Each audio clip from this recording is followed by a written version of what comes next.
जय हिंद दोस्तों, आप सभी का स्वागत है एक बार फिर हमारे इस YouTube चैनल पर। आज हम फिर आपको रिमेनिंग टॉपिक जो हमारा इंड AS 40 पढ़ रहे थे, जिसका नाम था इन्वेस्टमेंट प्रॉपर्टी। इंड AS 40 जिसका नाम था इन्वेस्टमेंट प्रॉपर्टी IP, ठीक है, ये हम पढ़ रहे थे।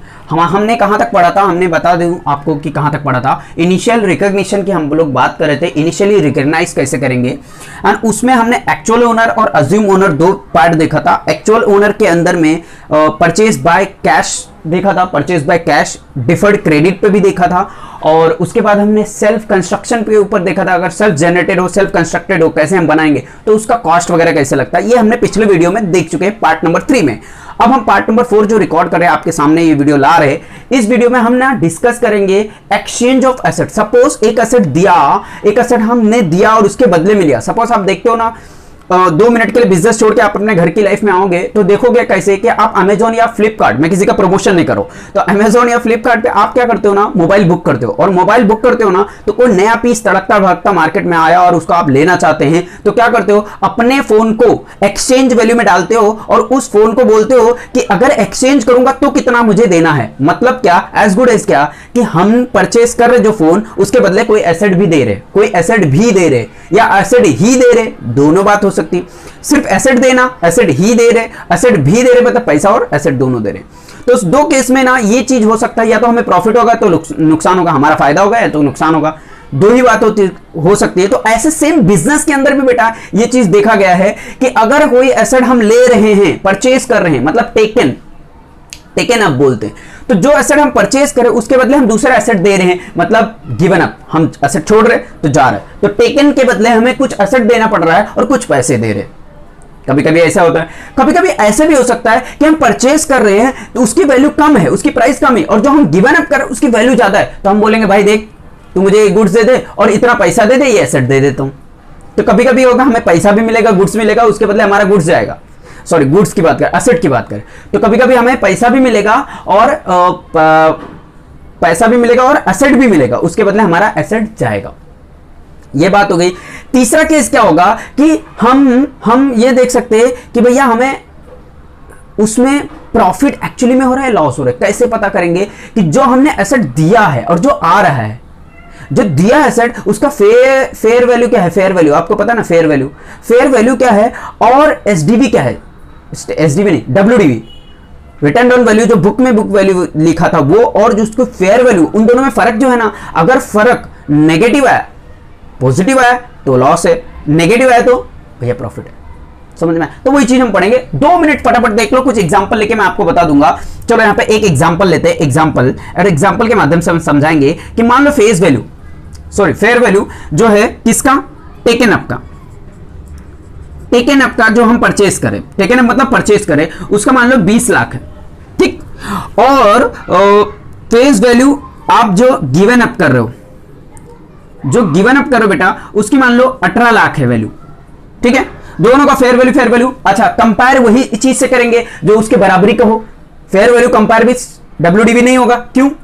क्योंकि बराबरी का WDV नहीं है ना। आज की मार्केट में उसकी कीमत क्या है, fair value taken up given up, और उसके बाद में फेयर वैल्यू नहीं, WDV ऑफ किसका, जो गिवन अप करे हो, उसका मान लो यहां पे 15 लाख, ठीक है। तो इसमें हम क्या इनिशियल रिकॉग्नाइज कैसे करेंगे, देखो हमारे पास से क्या जा रहा है, 20 लाख भैया आ रहा है हमारे पास, और 18 लाख की फेयर वैल्यू जा रहा है। तो इन दोनों के बीच में फर्क क्या हो गया कि 20 lakh minus 18 lakh equal to 2 lakh. ये 2 लाख हमारे लिए फायदा है नुकसान है? बहुत सही जवाब देना है आपको। ये फायदा है नुकसान है बेटा, ये ना फायदा है नुकसान है। ये टेकन अप ये ला रहे हो और ये उसके बदले दे रहे हो, मतलब जो डिफरेंस है ना, डिफरेंस वो हमने कैश पेमेंट किया या बैंक पेमेंट किया, जो भी पेमेंट किया है ना, तो कैश हम दे रहे हैं, यहां पे लिख देते पेमेंट कर रहे हैं हम कैश में। समझ में आया इतना? ठीक है। इन दोनों का डिफरेंस पेमेंट करें, हाँ, हमने 20 लाख का एसेट लिया और 18 लाख का एसेट दिया और 2 लाख रुपए दिया। समझ गए सबको? अब ये हम अपने आप में सोचेंगे कि 18 लाख की एसेट हमारे बुक से तो जा रही है और 15 लाख उसकी हमारे बुक में उसकी कीमत थी, 18 में जा रही है, मतलब 3 लाख का क्या हो गया बेटा, हमें प्रॉफिट हो गया। क्या हो गया? हमें प्रॉफिट हो गया। ये सारी चीजें हम इधर डिस्कस करेंगे, पहले एग्जांपल से समझ लो। इतना समझ गया इतना? इस कहानी में थोड़ा सा हम ट्विस्ट लाएंगे। चलो ट्विस्ट लाते हैं क्या बेटा, थोड़ा सा इसमें चेंज लाएंगे, उल्टा करेंगे जिससे और अच्छी फीलिंग आए तुम्हें। ठीक है, ये फेयर वैल्यू मान लो 20 लाख है, ठीक, ये फेयर वैल्यू कितना बेटा 20 लाख है, मान लो ये 20 लाख ही है, और यहां पे मैंने चेंज किया था, ये मान लो 25 लाख होगी, चलो 22 लाख, थोड़ा बढ़ा दे, ज्यादा नहीं है, ठीक है 22 लाख हो गई, और ये मान लो दोनों ये कितना हो गई 22, ये मान लो 25 लाख है, ठीक है। तो क्या होगा यहां पे इन दोनों के बीच का जो फर्क देखोगे ना 20 लाख माइनस 22 लाख, तो 2 लाख रुपए आपको नेगेटिव में मिलेंगे, मतलब fair value taken up minus fair value given up, ये जो डिफरेंस आ रहा है 2 लाख रुपए आपको पैसा मिलेगा, मतलब आप 20 लाख का एसेट ले रहे हो, 2 लाख रुपए भी ले रहे हो, तब अपना एसेट दे रहे हो, तो यहां पे आपको 2 लाख रुपए का क्या हो रहा है, कैश आपको रिसीव हो रहा है, क्या हो रहा है बेटा, रिसीव हो रहा है, ठीक 2 लाख रुपए। और यहां पे अगर नीचे आके देखेंगे ना जस्ट, तो 22 लाख का एसेट आप दे रहे हो दूसरे को, और जबकि उसकी कीमत 25 लाख है, तो यहां पे आपको लॉस हो रहा है, सीधा सीधा दिख रहा है, कितने का लॉस हो रहा है, 3 लाख का लॉस हो रहा है, देख रहे हो, समझ में आया। Fair value of given up minus WDV of given up, वो क्या हो जाएगा, लॉस या प्रॉफिट बताता है बेटा, समझ में आया। इन दोनों को माइनस करेंगे तो नेगेटिव में जो आया 3 लाख, ये आपका लॉस हो गया, इतना समझ में आया सबको। अब इसको थोड़ा सा और चेंज करते हैं, नॉन कमर्शियल सब्सटेंस देखते हैं कैसे होगा। चलो आ जाओ इसी एग्जांपल में थोड़ा सा चेंज करते हैं, क्या चेंज करेंगे, मान लो ये फेस वैल्यू जो है ना, फेस वैल्यू क्या बेटा, ये कौन सा दिया है, ये टेकन अप, टेकन मतलब जो हम परचेज करें, इसमें मान लो ये 20 लाख दिया है, ठीक, और इसमें टेकन गिवन अप क्या दिया ही नहीं है, और आपको WDV मान लो 15 लाख दिया है, ठीक। तो इसमें मुझे बताओ कि कैश पेमेंट कितना कर रहे हैं, कैश रिसीव कितना कर रहे हैं, पता चलेगा क्या, नहीं। कैसे नहीं पता चलेगा कि बराबरी वाला कोई कंपेयर वाला है ही नहीं, मतलब फेयर वैल्यू उसका और फेयर वैल्यू हमारा, दोनों का डिफरेंस हमें पे करना है, समझ में आया। तो इसमें पता नहीं चलेगा, तो कैश इसमें पे नहीं कर सकते बेटा, तो क्या होगा इसमें 20 lakh minus 15 lakh is my, हमारे पास से 20 लाख का एसेट हमारे पास आ रहा है और 15 लाख का जा रहा है, इट मींस 5 लाख प्रॉफिट, समझा। 5 लाख का क्या हो रहा है, पे प्रॉफिट हो रहा है, सिर्फ यहां पे गेन कैलकुलेट करेंगे बस, और कुछ नहीं। समझ में आया इतना सबको, यहां पे क्या हो रहा है, हमें गेन होना है, गेन ऑन एक्सचेंज हो रहा है। अगर यही उल्टा होता, मान लो ये नहीं दिया है, ये दिया नहीं है, और ये दिया है मान लो 20 लाख, तो ये क्या होगा बेटा, यही अमाउंट यही हो जाएगा, ठीक है। और यहां पे हमें क्या हो रहा है, यहां पे क्या हो रहा है बताओ, हमें प्रॉफिट हो रहा है, नुकसान हो रहा है, बिल्कुल और बिल्कुल। 15 लाख की चीज 20 लाख में जा रही है, तो 5 लाख का हो रहा है, मुझे गेन हो रहा है यहाँ पे। तो ये एग्जाम्पल आपने समझा होगा, एग्जाम्पल जैसे ही समझा ना, उसी का फॉर्मूला ये है, इधर लिखा है मैंने, और कुछ नहीं लिखा लंबा चौड़ा, बस आपको एक समझाने के लिए फॉर्मूला लिखा है। क्या लिखा है बेटा, ध्यान दो, समझ जाओगे, एकदम आसान है। चलो आ जाओ, अगर एक्सचेंज ऑफ एसेट हो रहा है, हम एक्सचेंज करें, मतलब हम एसेट परचेज कर रहे, उसके बदले कोई एसेट दे रहे, कोई एसेट छोड़ रहे, गिवन अप, और कुछ लेके टेकन अप, तो टेकन अप कर रहे हो, गिवन अप हो रहा है। एक्सचेंज ऑफ एसेट में 2 पार्ट होते हैं, देखो, एक में होता है जिसमें दोनों का फेयर वैल्यू दिया है, दोनों को क्या दिया है, फेयर वैल्यू दिया है, जो एसेट जा रही है और जो एसेट आ रही है, दोनों को फेयर वैल्यू दिया है। बट ऐसा भी केस तो होगा ना जिसके अंदर दोनों की फेयर वैल्यू नहीं होगी, या तो एक की दी होगी, एक की नहीं दी होगी। तो जो दोनों की नहीं दी है ना, वो एक्सेप्शन में आता है, लेकिन जो किसी एक की फेयर वैल्यू दिया है ना, वो एक्सेप्शन में नहीं, ये ए बच्चे में आता है, ठीक है। तो 2, अब उसको क्या बोलते हैं, देखो, if exchange is undertaken, if exchange undertaken हो रहा है under commercial substance, commercial substance मतलब दोनों का फेयर वैल्यू अवेलेबल है, दोनों का फेयर वैल्यू अवेलेबल है, उसे बोलते हैं कमर्शियल सब्सटेंस। कमर्शियल सब्सटेंस मतलब fair value of asset taken up or given up, both given, तो समझ जाने का सब्सटेंशियल कमर्शियल सब्सटेंस है। और जहां पे कमर्शियल सब्सटेंस होगा ना बेटा, कमर्शियल धन धन धन पैसा, वहां पे पैसा या तो जाएगा या तो पैसा आएगा, पे करेंगे या तो रिसीव होगा। आपने बताया दोनों के सामने, इधर एग्जांपल में डिस्कस किया, ठीक है, बोथ गिवन। अगर दोनों में से किसी एक का दिया है, it means non commercial substance, it means lack of commercial substance. देखो यहां पे, if exchange is undertaken no commercial substance, it means only one is available, either taken up or given up. Given up का face value या taken up का face value, यहां पे face value किसी एक का दिया है, किसी एक का। अब किसी एक का दिया बेटा, तो वहां पे आपको पैसा देना न लेना नहीं आएगा। जहां पे नो कमर्शियल सब्सटेंस है, वहां पे कैश कितना देना है, कितना कैश लेना है, ना पेड वाला आएगा ना रिसीव वाला आएगा, कुछ नहीं आएगा। वहां पे सिर्फ कैलकुलेशन ऑफ गेन और लॉस होगा। समझ में? करेक्ट। अब इसको हम समझ लेते क्या, अगर वो कमर्शियल सब्सटेंस है बेटा, तो सबसे पहले calculation of cash cash calculation करेंगे। कैश यहां पे कैसे कैलकुलेट करते थे, fair value of taken up, जो हम ला रहे हैं ना, fair value of taken up minus fair value of given up, difference cash में पे करेंगे। अगर डिफरेंस नेगेटिव है तो कैश रिसीव करेंगे। आने दो आने दो, देखो यहां पे बेटा कैलकुलेशन ऑफ कैश सेटलमेंट कैसे करेंगे, face value of taken up minus face value of given up, T for taken, G for given. ठीक है, समझ गए सबको? ओके, बिल्कुल करेक्ट। उसके बाद में जब कैश कितना लिया कितना कैश दिया, जो भी कैलकुलेट हुआ, उसके बाद हम क्या करेंगे बेटा, हम calculation of profit, it means gain calculate करेंगे। ये लॉस हो रहा है वो देखेंगे। तो लॉस और गेन में क्या होता है, अपना जो एसेट जा रहा है, जो एसेट जा रहा है उसी का हम कैलकुलेशन करते हैं। तो जो एसेट जा रहा है उसका फेयर वैल्यू माइनस जो हमारे बुक में रिकॉर्ड है, what is the difference, WDV, समझा? वही लिखा देखो, fair value of given up minus WDV of given up. Positive है तो क्या भैया, क्या है भैया, प्रॉफिट गेन है, और नेगेटिव है तो लॉस है, लॉस है, लॉस है। समझा? चलिए आगे बढ़ते हैं। अब इसकी जर्नल एंट्री क्या होगी? जर्नल एंट्री एकदम सिंपल है, सिंपल है, सिंपल है, एकदम सिंपल। 11th वाला बेसिक कंडीशन अप्लाई करो। कौन सा? Personal debit the receiver, credit the debit what comes in, credit goods और debit all expense and losses, credit all income gain. ये 3 गोल्डन रूल पढ़ा था, तो वही वाला अप्लाई करो बेटा। कौन सा अप्लाई करोगे? देखो क्या था, नई एसेट आ रही है, आ रही है, आ रही है, तो नई एसेट आ रही है, आ रही है, कम्स इन डेबिट, तो नई एसेट अकाउंट डेबिट। अच्छा, जा रही है पुरानी asset to old asset account, नई asset account debit to old asset account, entry हो गई। अब देखेंगे प्रॉफिट हो रहा है कि लॉस हो रहा है। उसके पहले कैश सेटलमेंट देख लेते हैं। तो कैश अगर हम दे रहे हैं तो मतलब पे कर रहे हैं, मतलब टू कैश, क्रेडिट हो जाएगा ना, कैश जा रहा है। अगर हमें पैसा उसके बदले मिल रहा है, इफ रिसीव, तो क्या हो जाएगा, डेबिट, बैंक अकाउंट डेबिट हो जाएगा, और जा रहा है तो टू बैंक अकाउंट क्रेडिट हो जाएगा वो। ठीक है, अब देखेंगे कैलकुलेशन में लॉस हो रहा है प्रॉफिट हो रहा है। अगर वो लॉस होगा तो क्या होगा बेटा, loss is always debit as पर rule number 3 golden rule, debit all expense और लॉसेस। लॉस अगर हुआ तो लॉस अकाउंट डेबिट हो जाएगा, अगर गेन हुआ तो credit all income and gain, credit कर देंगे किसको, टू गेन अकाउंट। देखिए बेटा, generally new asset account debit to old asset है। यहां पे क्या लिखा है, cash account debit if received, loss account debit if loss, तो या तो लॉस होगा या तो प्रॉफिट होगा, तो कोई एक आएगा। और टू कैश, देखो कैश जा रहा है, पेड करे, gain account if profit, if loss, if profit, if receive, if paid, condition लग गया, एंट्री खत्म, जाला। इधर आओ, देखो ध्यान से, इधर क्या है बेटा, कैश सेटलमेंट यहाँ पे हो रहा है क्या बेटा, बिल्कुल नहीं हो रहा है। यहाँ पे कैश सेटलमेंट नहीं होता, क्यों, दोनों लेवल के प्राइस अवेलेबल नहीं है, फेयर वैल्यू दोनों का अवेलेबल नहीं है, तो कैश सेटलमेंट को नहीं। तो क्या होगा, यहां पे लिखा है नो कैश सेटलमेंट, मैं हाईलाइट करो उसको बेटा, ध्यान देना, no cash settlement, why, due to both fair value not available, दोनों बराबरी वाले अवेलेबल नहीं हैं, तो कैश सेटलमेंट कैलकुलेशन नहीं हो सकता।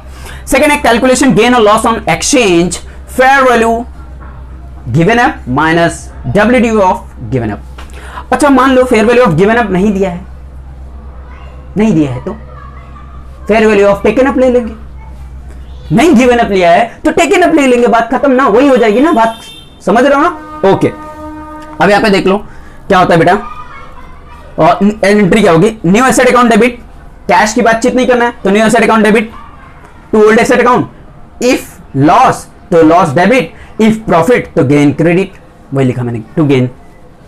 देख लो फटाफट, फटाफट से देखो, टाइम बहुत कम है अपने पास।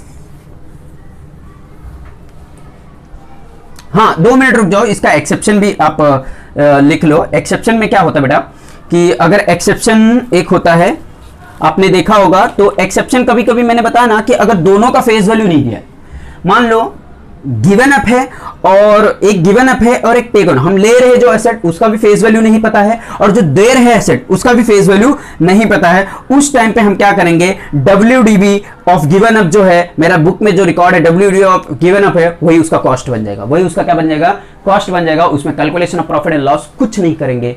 समझा कि नहीं समझा?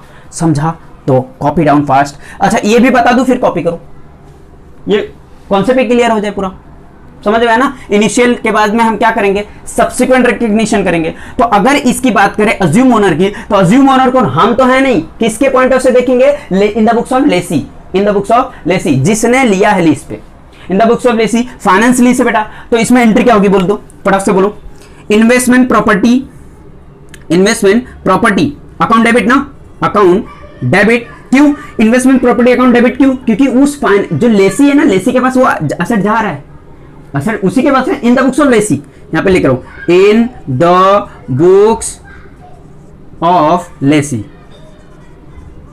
ठीक, क्या होगा? Investment property account debit to, क्या होगा बेटा? टू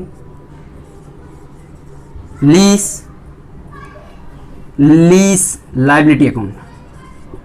उसका जो लाइबिलिटी रहेगा ना, जितना उसको पे करना है, वो लीज लाइबिलिटी अकाउंट में ट्रांसफर हो जाएगा। बीइंग वही रिकॉग्नाइज किया अपना। ठीक है, इतना समझा? तो फटाफट से इसको कॉपी डाउन फास्ट करो। मैं 2 मिनट का टाइम आपको दे रहा हूं। ठीक है, चलो कॉपी डाउन फास्ट।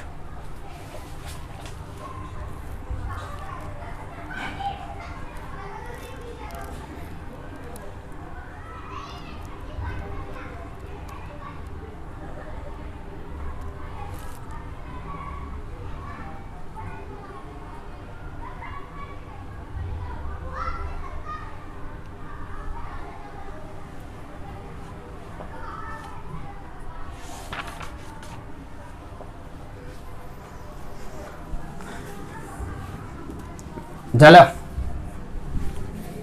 झाला तो मिटा देता हूं।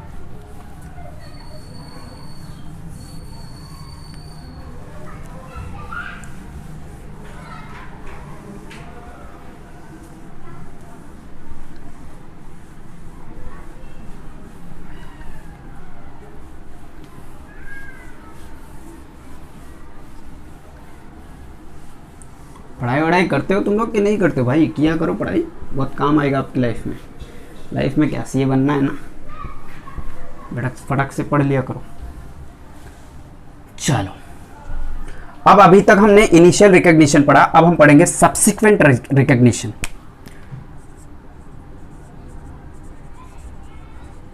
सब्सिक्वेंट रिकॉग्निशन, सब्सिक्वेंट रिकॉग्निशन में बेटा अगर देखा जाए तो इसमें 2 पार्ट होते हैं। सब्सिक्वेंट रिकॉग्नाइज, कोई भी एसेट लेके आया, अब उसको सब्सिक्वेंट कैसे रिकॉग्नाइज करेंगे? फिलहाल उस एसेट को लाए तो उसमें या तो हम क्या करेंगे? रिपेयर मेंटेनेंस करेंगे। रिपेयर मेंटेनेंस करेंगे एसेट में, कोई भी एसेट आई हमारे पास नहीं तो रिपेयर मेंटेनेंस करेंगे, है ना, 60 साल। तो वो एक हो सकता है। दूसरा क्या हो सकता है कि उसमें हम कुछ करेंगे, एडिशन करेंगे, कुछ रिप्लेसमेंट करेंगे। तो वहां पे हम रिप्लेसमेंट या एडिशन हो सकता है। तो 2 पार्ट में मैं यहां पे आपको दिखा रहा हूं। एक पार्ट बेटा हो जा रहा है किसका? रिपेयर्स एंड मेंटेनेंस का। रिपेयर्स स्लैश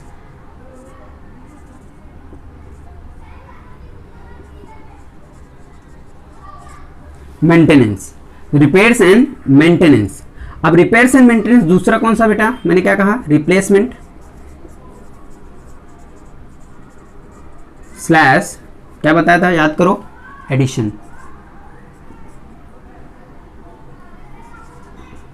एडिशन वगैरह करा है, ठीक है, एडिशन। अब इसमें क्या है देखते हैं। रिपेयर करवाया मतलब सपोज बिल्डिंग है हमारे पास, तो हमने क्या किया, उसका कलर वलर करवा रहा हूँ हर साल, और उसको पेंटिंग वेंटिंग कर रहा हूँ, उसको कुछ डेकोरेट कर रहा हूँ, मतलब सजा रहा हूँ, तो वो सब रिपेयर मेंटेनेंस में हो गया। हम देखभाल रोज करते हैं, झाड़ू वाड़ू लगता है, तो वो सब रिपेयर एंड मेंटेनेंस में हो गया। तो ये कहाँ जाएगा? ट्रांसफर करेंगे इसको कहाँ पे बेटा? Transfer to PNL. पीएनएल मतलब प्रॉफिट एंड लॉस अकाउंट में जाएगा। ये कहाँ जाएगा? प्रॉफिट एंड लॉस अकाउंट में। बट रिप्लेसमेंट अगर कर रहे हैं हम, तो रिप्लेसमेंट कर रहे हैं बेटा तो ख्याल आना चाहिए कि कोई एसेट आ रही है, रिप्लेस, ये जा रही है, उसके बदले कुछ आ रही है, ऐसा जा नहीं रही। कुछ चीज को हम पार्ट को या कुछ एक्सचेंज करते हैं, या हम कुछ बनवाते वगैरह है ना, कमीशनिंग करवाते। कमीशनिंग इन द सेंस अपने हिसाब से कोई भी चीज़ बरोबर नहीं, फर्नीचर में पूरा सेटअप करवाया, ये दीवार बीच का तोड़ के इधर दीवार लगाया, है ना, तो बीच में हम करते हैं उंगली, उसको हम क्या बोलते हैं? रिप्लेसमेंट। एडिशन, कुछ और एक्स्ट्रा लेके आए तो एडिशन करते। तो ये क्या होगा बेटा? कैपिटलाइज्ड होगा। कैपिटलाइज, ये कैपिटलाइज नहीं होगा। क्यों? ये डे टू डे एक्सपेंस होता है। कैपिटलाइज होगा क्या? ये कैपिटलाइज होगा क्या बेटा? नहीं, बट ये कैपिटलाइज होगा। अच्छा, ये कैपिटलाइज होगा तो ये सवाल आता है एंट्री इसके कैसे पास करेंगे? अगर ये कैपिटलाइज होगा तो इसका कॉस्ट क्या है और इसके एंट्री कैसे पास करेंगे? तो इसको चलो कॉस्ट देख लेते हैं। अच्छा, इसके कॉस्ट कैसे होंगे? कॉस्ट निकालो इसका, आप लोग में से कोई बताओ कॉस्ट क्या होगा? तो यहां पे देखेंगे जो उसके पास एग्जिस्टिंग क्या कैरिंग एग्जिस्टिंग कैरिंग अमाउंट होगा एक, जो उसके बैलेंस शीट में लिखा होगा, बुक में लिखा होगा यार, वो होगा। ऐड इसमें करेंगे, क्या करेंगे बेटा, इन्वेस्टमेंट प्रॉपर्टी का जो कैरिंग अमाउंट होगा वो होगा, प्लस ऐड करेंगे अगर कोई नई एसेट लाते हैं, न्यू एसेट आई, एडिशन कर रहे या रिप्लेसमेंट कर रहे, तो न्यू एसेट के ऊपर हमने क्या किया, एसेट आई या उसके ऊपर हमने कुछ खर्चा वगैरह किया ना, रिप्लेस किया, तो न्यू एसेट एक्सपेंस, कुछ खर्चा लगा होगा वो उसमें ऐड हो जाएगा। लेस करेंगे, रिप्लेस करें तो कुछ उसके बदले निकाले उगाने होंगे, भंगार वगैरह बेचेंगे, तो उसमें क्या हो जाएगा, लेस स्क्रैप अमाउंट, या स्क्रैप अमाउंट जो हमने सोल्ड किया, जो हमने बेचा, वो यहाँ पे क्या हो जाएगा बेटा, माइनस हो जाएगा, और एक वैल्यू मिल जाएगी, वो वैल्यू का नाम होगा कैरिंग अमाउंट। कौन सा, रिवाइज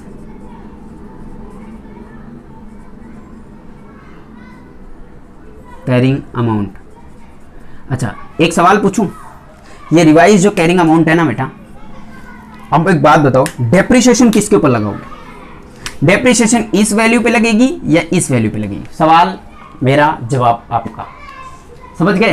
तो डेप्रिसिएशन किस पे लगेगी, तो बेटा रिवाइज वैल्यू पे ही डेप्रिसिएशन लगेगा, जो डेप्रिसिएशन है ना, डेप्रिसिएशन रिवाइज वैल्यू पे लगेगा, ना कि एग्जिस्टिंग वैल्यू पे। तो यहां पे दो ख्याल आते हैं, और दो ख्याल मैंने आपको समझाना है, मुझे इसकी एंट्री करना है। तो पहले जो ओल्ड है कुछ है उसको वहां से हटाओ, फिर तो नया लाओगे ना, तो ओल्ड को हटाओ, मतलब डी रिकॉग्नाइज करेंगे, समझ गए ना, डी रिकॉग्नाइज करेंगे, पहले डी रिकॉग्नाइज करेंगे पहले। तो डी रिकॉग्नाइज जब करेंगे, किसको करेंगे, ओल्ड वाली को, ओल्ड वाली जाएगी तभी तो नई वाली आएगी ना, तो ओल्ड वाली को जो क्या करेंगे, डी रिकॉग्नाइज करेंगे, तो उसकी एंट्री क्या होगी, उसको बेच के जो पैसा आया, बैंक अकाउंट डेबिट, जो स्क्रैप वगैरह बेचा रहेगा मैंने, है ना, स्क्रैप बेचा रहेगा, वो बैंक अकाउंट डेबिट। और क्या हो सकता है, हमें प्रॉफिट होगा या लॉस होगा वो देखेंगे, profit and loss account debit, तो profit and loss account debit, ये भी डेबिट हो गया, ठीक। इफ अगर हुआ तो प्रॉफिट एंड लॉस हुआ तो हम डेबिट कर देंगे, profit and loss account debit होगा, प्रॉफिट तो होगा नहीं, लॉस होगा, लॉस होगा तो डेबिट कर दिया, अगर प्रॉफिट हुआ तो क्रेडिट कर देंगे। टू ओल्ड वाली एसेट, टू एसेट, कौन सा, ओल्ड वाली अकाउंट, समझ गए इतना, ये चला। डी रिकॉग्नाइज हुआ मतलब बैलेंस शीट निकला। अब रिकॉग्नाइज करो जो नई वाली आ रही है, रिकॉग्नाइज करेंगे, नई वाली को कैसे रिकॉग्नाइज करेंगे, अब रिकॉग्निशन के टाइम पे एसेट आ रही है तो वेलकम करेंगे, एसेट कौन सी, न्यू वाली, अकाउंट डेबिट, टू उसके बदले बैंक पैसा जा रहा है, टू बैंक अकाउंट, ठीक, समझा सबको। हमने नई वाली परचेज किया, ओल्ड वाली को बेच दिया, तो ये मैंने आपको समझाने के लिए इतना बताया, ठीक है।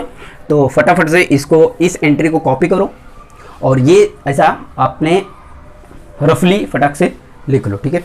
चलो लिखो फटाफट।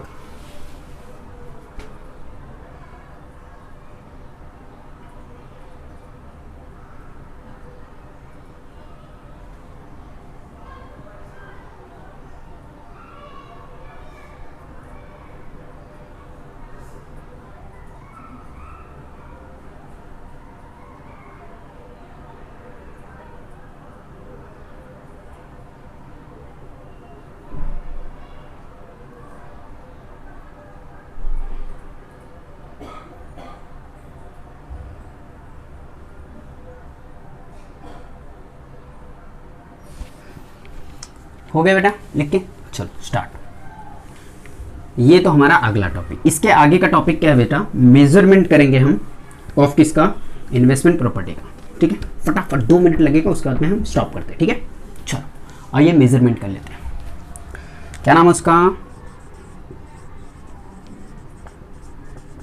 मेजरमेंट ऑफ इन्वेस्टमेंट प्रॉपर्टी, ठीक दिख रहा है सबको, मेजरमेंट ही लिखा बेटा, ठीक है। तो मेजरमेंट करेंगे, तो इसमें क्या करेंगे हम, मेजरमेंट जब करते हैं ना तो रिपोर्ट करते हैं, मेजरमेंट करते हैं ना तो रिपोर्ट करते हैं ओनली कॉस्ट मॉडल लिखेंगे। रिपोर्ट जब करते हैं किस पे होता है बेटा, ये ओनली कॉस्ट मॉडल, ठीक है। अच्छा ये कॉस्ट मॉडल पे क्या हो गया, कर देंगे, बट कौन से डेट पे, ऑन बैलेंस शीट डेट, याद रखना कॉस्ट मॉडल पे होता है ये, only on balance sheet date, ठीक है। अच्छा, दूसरा इसमें क्या देख सकते हैं, दूसरा इसमें ये देखेंगे कि कैसे देखते रिकॉग्नाइज करते कैसे लिखते कॉस्ट। तो यहाँ पे ओरिजिनल क्या होगा, इसका ओरिजिनल कॉस्ट होगा, ओरिजिनल कॉस्ट, ये ओरिजिनल कॉस्ट होगा सपोज, ठीक। ये इसका एग्जिस्टिंग या ओरिजिनल कॉस्ट है। इसमें से क्या माइनस होता है बेटा, कोई भी एसेट से, फिक्स एसेट से हम क्या निकालेंगे, डेप्रिसिएशन। तो एक्यूमुलेटेड डेप्रिसिएशन, एक्यूमुलेटेड डेप्रिसिएशन इससे निकाल देंगे। और क्या लेस करेंगे बेटा, इंपायरमेंट, हमने पढ़ा था याद है, इंपायरमेंट अगर लॉस होगा, इंपायरमेंट लॉस होगा तो निकाल देंगे। तो यहां पे आएगा इंपायरमेंट लॉस, इफ एनी, अगर इंपायरमेंट लॉस है तो यहां पे देखेंगे। अच्छा, इंपायरमेंट लॉस कैसे चेक करते थे बेटा, मुझे कोई बताएगा। इंपायरमेंट लॉस चेक करने का तरीका था क्या, fair value of asset, fair value of asset जो बैलेंस शीट में है ना, fair value of asset, asset less than, fair value of asset less than WDV, जो बुक में रिकॉर्ड है WDV, जो उसका रिटर्न डाउन वैल्यू है वो ज्यादा है किससे, फेयर वैल्यू से। मतलब फेयर वैल्यू जो है वो कम है और WDV ज्यादा है, बुक में ज्यादा दिख रहा है, तो इट मींस लॉस है। और कौन सा लॉस है वो, इंपायरमेंट लॉस बोलते हैं उसको। क्या बोलते हैं उसको बेटा, इंपायरमेंट लॉस। तो एक जो वैल्यू आई ना, इसे बोलते हैं कैरिंग अमाउंट। गलत लिख दिया, कैरिंग अमाउंट, जो कैरी कर रहे हैं हम। तो ये रिपोर्ट हम करेंगे, समझ में आया कि नहीं, ऑन बैलेंस शीट डेट, समझा इतना। अब यहां पे एक दो चीज और है जो आपको बता देता हूं स्टार मार्क करके। फेयर वैल्यू हम कैसे निकालेंगे, तो फेयर वैल्यू हम निकालेंगे कौन से इन डेज को अप्लाई करेंगे, इन डेज 113, जहां पे क्या लिखा है, MEASUREMENT, मेजरमेंट ऑफ है ना, मेजरमेंट नहीं, फेयर वैल्यू मेजरमेंट किसका बेटा, रूल, ये रूल लिखा है, उस हिसाब से हम निकालेंगे। कौन सा, फेयर वैल्यू इन डेज 113 के हिसाब से निकालेंगे, इतना समझा। दूसरा हो सकता है जो वैल्यू निकालेंगे ना, वो हम तुम नहीं निकाल सकते, वो कौन से वैल्यूअर होना चाहिए, इंडिपेंडेंट, इंडिपेंडेंट वैल्यूअर। वो इंडिपेंडेंट वैल्यूअर से क्या निकालना चाहिए हमें, फेयर वैल्यू, ठीक है। और क्या होना चाहिए, एक चीज और है इसमें, एक चीज और है, क्या होना चाहिए, इसको हमें दिखाना है कहां पे, नोट्स टू अकाउंट। इसको फेयर वैल्यू को हमें रिपोर्ट करना है, कहां करना है भैया, report notes to the account, notes to account होता है बेटा, वहां पे इसको रिपोर्ट करना पड़ेगा, ये रिपोर्टिंग पर्पस है। तो ये इतना चीज आप याद रखना, बाकी का जो पार्ट है वो हम नेक्स्ट लेक्चर में करेंगे। तो इजाजत दीजिए, बाय बाय, टेक केयर।